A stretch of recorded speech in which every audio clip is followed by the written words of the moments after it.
تو اس رمضان المبارک کے مہینے میں کم از کم 2-3 باتیں ہیں جن کا اہتمام اللہ تبارک و تعالیٰ کرنے کی توفیق عطا فرمائے کہ عام دنوں میں اگر جو نفلی نمازیں پڑھنے کا موقع نہیں ملتا یا توفیق نہیں ہوتی، ان نفلی نمازوں کا کم از کم رمضان میں اہتمام کر لیں۔ مثلا تہجد، آخر رات میں اللہ تبارک و تعالیٰ کی بارگاہ میں کھڑے ہو کر نماز ادا کرنا، یہ اتنی عظیم عبادت ہے اور اس کے اتنے عظیم فوائد ہیں، اور اس کے ذریعے انسان کی روح کو اتنی ترقی ملتی ہے کہ جو اور کسی عمل سے نہیں ملتی، کسی نفلی اور عمل سے نہیں ملتی۔ لیکن عام دنوں میں ہم لوگ بکثرت اس عبادت سے محروم رہتے ہیں، کیونکہ زندگی کا ڈھانچہ ایسا بن گیا ہے، ایسا برا ڈھانچہ بن گیا ہے کہ رات جو اللہ تعالی نے سونے کے لیے بنائی ہے وہ آدھے سے زیادہ جاگنے میں گزر جاتی ہے۔ 12-1 بجے سے پہلے لوگ سوتے نہیں، اور صبح کو 12 بجے سے پہلے کاروبار شروع نہیں ہوتا 12-1 بجے سے۔ یہ ایسی مصیبت کھڑی ہو گئی ہے کہ جس نے ہماری پوری زندگی کا نظام بدل کے ڈال دیا ہے۔ اس کا نتیجہ یہ ہے کہ آخر جب میں اٹھا تو کھجا فجر کی نماز کے بھی لالے پڑ جاتے۔ لہذا عام دنوں میں توفیق نہیں ہوتی تہجد کی نماز کی، لیکن رمضان کے مہینے میں آدمی کو اپنے پیٹ کی خاطر آخر میں اٹھنا پڑتا ہے، سحری کھانے کے لیے لازماً اٹھنا پڑتا ہے۔ اگر روزہ رکھنا ہے تو صبح کو فجر سے پہلے سحری کھانا ضروری، اور اس کے لیے اٹھنا ہے۔ تو جب اٹھنا ہی ہے تو اس سے آدھا گھنٹہ پہلے اٹھ جاؤ، اور آدھا گھنٹہ پہلے اٹھ کر اس میں 8 رکعتیں تہجد کی پڑھ لو، اللہ تبارک و تعالیٰ کی بارگاہ میں حاضری دے دو، اور وہ دعا، وہ وقت دعا کی قبولیت کے لیے بڑا نادر وقت۔ تو 8 رکعتیں پڑھ کر اللہ تبارک و تعالیٰ سے دعا مانگ، اور اس میں یہ بھی دعا مانگ لیں کہ یا اللہ آپ نے اس وقت توفیق دے دی ہے رمضان میں یہ کام کرنے کی، یا اللہ مجھے باقی اوقات میں بھی، باقی زندگی کے اندر بھی توفیق عطا فرما۔ تو تہجد کی نماز جو عام دنوں میں نہیں ہوتی، ان دنوں میں کوشش کر لیں کہ ہو جائے۔ اشراق کی نماز ہے، یعنی طلوع آفتاب کے بعد جب آفتاب جو ہے ذرا بلند ہو جائے، تقریباً 12-15 منٹ کے بعد 2 رکعتیں یا 4 رکعتیں اشراق کی پڑھنا مسنون ہے، نفل ہے۔ عام دنوں میں توفیق نہیں ہوتی، اس زمانے میں کر لیں۔ مغرب کے بعد 6 رکعتیں، اور 6 سے لے کر 20 رکعتوں تک ثابت ہے، جس کو نماز اوابین عام طور سے کہا جاتا ہے۔ وہ عام دنوں میں توفیق نہیں ہوتی، رمضان میں اس کا اہتمام کر لیں۔ تو جو نفلی نمازیں عام دنوں میں پڑھنے کا موقع نہیں ملتا، تو کم از کم ان نمازوں کا اہتمام کر کے ان دنوں میں ادا کر لی جائے۔ ایک بات۔ دوسری بات یہ کہ قرآن کریم کی تلاوت، قرآن کریم کو رمضان کے مہینے سے خاص نسبت ہے۔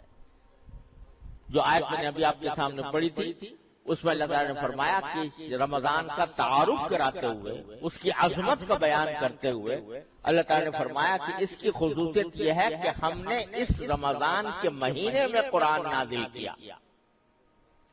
کیسے نازل کیا کسی وقت اور تفصیل سے عرض کروں گا انشاءاللہ، لیکن اللہ تبارک و تعالیٰ نے قرآن کریم کو نازل کرنے کے لیے اس مہینے کا انتخاب فرمایا، رمضان کے مہینے کا۔ تو اس لیے اس مہینے کو قرآن کریم سے خاص نسبت ہے، اور نبی کریم سرور دو عالم صلی اللہ علیہ وسلم ہر رمضان میں حضرت جبریل امین علیہ السلام کے ساتھ قرآن کا دور کیا کرتے تھے۔ کیا نظارہ ہوتا ہوگا کہ جبریل امین علیہ السلام جو قرآن لانے والے ہیں وہ پڑھ رہے ہیں، اور نبی کریم صلی اللہ علیہ وسلم سن رہے ہیں، اور نبی کریم صلی اللہ علیہ وسلم تلاوت فرما رہے ہیں، اور جبریل امین علیہ السلام سن رہے ہیں۔ اس طرح دور ہوتا تھا رمضان کے مہینے کے اندر قرآن کریم کا، تو اللہ تبارک و تعالیٰ نے یہ قرآن کریم کو خاص نسبت عطا فرمائی ہے رمضان کے مہینے سے، اس لیے اس میں جتنا زیادہ سے زیادہ ہو سکے تلاوت کا آدمی اہتمام کرے۔ جن لوگوں کی تلاوت صحیح نہیں ہے، حروف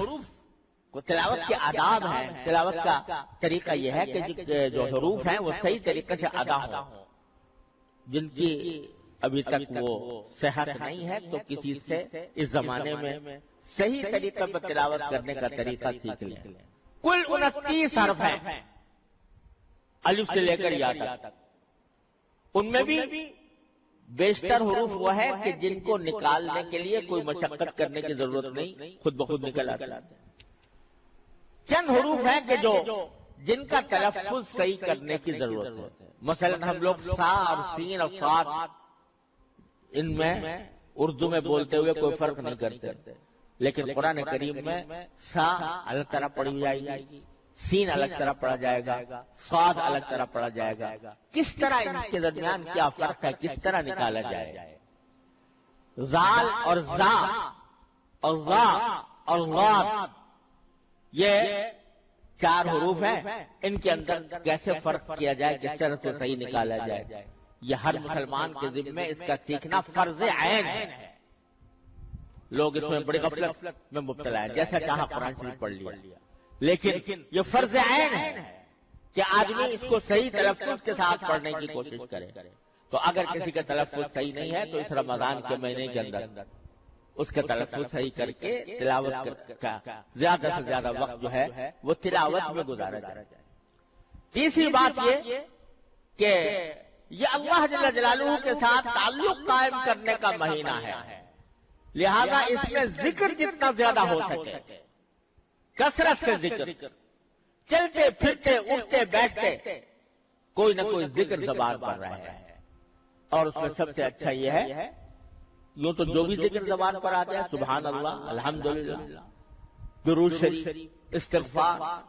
جو ذکر بھی زبان پر آ جائے، لیکن تیسرا کلمہ سبحان اللہ والحمدللہ ولا الہ الا اللہ واللہ اکبر ولا حول ولا قوت الا باللہ العلی العظیم، اس کے بڑے عظیم فضائل ہیں۔ رمضان مبارک کے مہینے میں جتنا ہو سکے اٹھتے بیٹھتے چلتے پھرتے کھاتے پیتے ہر حال میں اس ذکر کی کثرت کی جائے۔ اور بھائی چوتھی بات یہ کہ اللہ تعالیٰ نے یہ مہینہ دعاؤں کا مہینہ بنایا، دعاؤں کا مہینہ، کہ اس میں اللہ تبارک و تعالیٰ کی طرف سے دعا کی قبولیت کے دروازے کھلے ہوتے ہیں، تو دعائیں کثرت سے کرو اللہ تبارک و تعالیٰ کے بارگاہ۔ اور اللہ تعالیٰ کی رحمت یہ ہے کہ اگر اپنے کسی دنیاوی مقصد کے لیے بھی دعا کرو گے وہ بھی اللہ تعالیٰ کے ہاں عبادت لکھی جاتی ہے، اس پر بھی اجر و ثواب ملتا ہے۔ آپ کہو یا اللہ میرا قرضہ جلدی ادا کرا دیجئے، تو دعا تو مانگ رہے ہو اپنا قرضہ ادا کرانے کی، لیکن اس عمل کے اوپر براہ راست اس دعا کے اوپر ثواب مل رہا ہے۔ قرض جب ادا ہوگا لیکن اس دعا کرنے سے فوراً تمہارے نام اعمال میں ایک عظیم نیکی کا اضافہ ہو گیا، اس پر اللہ تعالیٰ جزا عطا فرمائیں گے۔ الدعاء هو العبادہ، ایک حدیث میں فرمایا گیا، دعا بذات خود عبادت۔ اپنے روزگار کے لیے دعا مانگ رہے ہو، اپنی معاشی خوشحالی کے لیے دعا مانگ رہے ہو، لیکن یہ دعا بذات خود عبادت لکھی جا رہی ہے، اللہ تبارک و تعالیٰ کے یہاں سے اس کا اجر مل رہا ہے۔ تو دعاؤں کی کثرت، اور بزرگوں کا ایک معمول یہ رہا ہے کہ عصر کے بعد آدمی اگر مسجد میں نماز پڑھنے کے لیے جائے تو اگر وہیں پر اعتکاف کی نیت سے بیٹھ جائے مغرب تک، اور اس میں جتنی تلاوت کی توفیق ہو تلاوت کرے، کچھ ذکر کرے، دعائیں مناجات مقبول جو نبی حضرت حکیم الامت مولانا شبلی صاحب تھانوی رحمۃ اللہ علیہ کی مناجات ہے، دعاؤں کا مجموعہ ہے، وہ پڑھے، اور پھر باقی وقت اللہ تعالیٰ سے اپنے حاجات مانگنے میں گزار دے، یہاں تک کہ افطار ہو جائے۔ تو اس کے ہمارے بزرگوں کا یہ معمول رہا ہے اور اس معمول سے کہ بڑے انوار و برکات ہیں. تو کوشش کی جائے کہ اپنے اوقات کو زیادہ سے زیادہ فارغ کر کے جتنا وقت مل سکے وہ اللہ تعالیٰ کی عبادت میں صرف کیا جائے تو انشاءاللہ اللہ تعالیٰ کی رحمت سے امید ہے کہ یہ رمضان ہم سب کے لیے خیر و برکت کا ذریعہ بنے گا، ہمارے گناہوں کی مغفرت کا ذریعہ بنے گا، ہمارے لیے انشاءاللہ ترقی درجات کا ذریعہ ہوگا. اللہ تبارک و تعالیٰ اپنے فضل و کرم سے اپنی رحمت سے ہم سب کو اس کی توفیق عطا فرمائے. وآخر دعوانا الحمدللہ رب العالمین.